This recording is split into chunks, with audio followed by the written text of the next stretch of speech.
গতকালকে কি হয়েছে এখানে তুমি বলো তো, কটার সময় কি হয়েছে? এই 6:30টার দিকে হবে।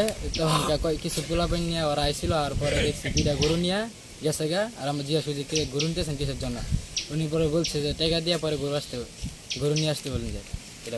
আমি বাইরে দিয়ে বেড়া নাইতেছে আইলে বাদে আমি কইছি বলে বেড়া নেই যে এই দিদি কইছি বলে এই যে বেড়া নাইতেছে বুঝাতে এই বেদ কেউ নেই বাদে গরু লই যাইতেছে গা এই তুই দেখছি বাদে আমি কইছি বলে গরুরা খালি বেতে নিয়ে না যায়, গরুরা থয়ে যায় তারা বাড়িতে আইস নি বলে না তো বেড়া না মানছে না রয়ে গেছে।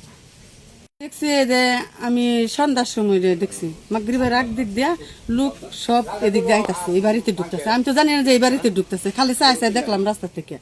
দেওয়ার পরে আবার দিয়ে ঘুরে যাইতাছে, যার ফলে আমি রান্না চড়াইছি, কিন্তু মাগরিবের আজান দিতেছে। এর মধ্যে সজীব যে হেরে খবর দিছে তাড়াতাড়ি আলমগীর বাহারে মোবাইল করেন, হ্যাঁ গরু সবটি নিয়ে গেছে এই কথা বলতেছে। পরে আমরা দৌড় বেড়াইছি, আমার বড় জ্বালাইছে, আর সবাই আইসি। আমার নাম আব্দুল রাজ্জাক, সতপুর গ্রামে বাড়ি। আমার কাছে একজন ফোন করলো, হানিফ দোকানদারের বউ, যে আপনার বাড়িতে গরু নিতেছে সুরে। পরে আমি হঠাৎ করে দৌড় পাড়ে আইলাম, আইডি দরজার পাইলাম না। পরে আমার এলাকাবাসীদের জিজ্ঞাসা করলাম, পরে গরু নিয়ে গেছে।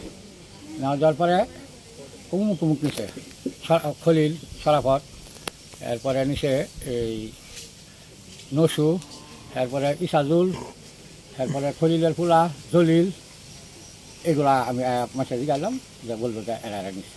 আমরা অনেক লোকজন দেখছি, আমি আর কোনো লোকজন পাইনি। আমি বাজারে ছিলাম। পরে আপনি কি গরু নিচ্ছে, একটা ছাগল নিচ্ছে।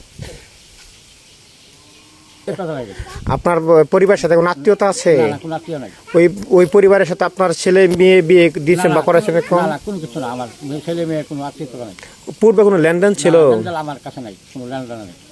তা কেন আপনার বাড়িতে আর দিনে দুপুরে এইভাবে মানে সন্ধ্যার সময় হামলা দিল? অনেক তালার ব্যাপার, আমি আর কাছে কোনো লেনদেন নাই।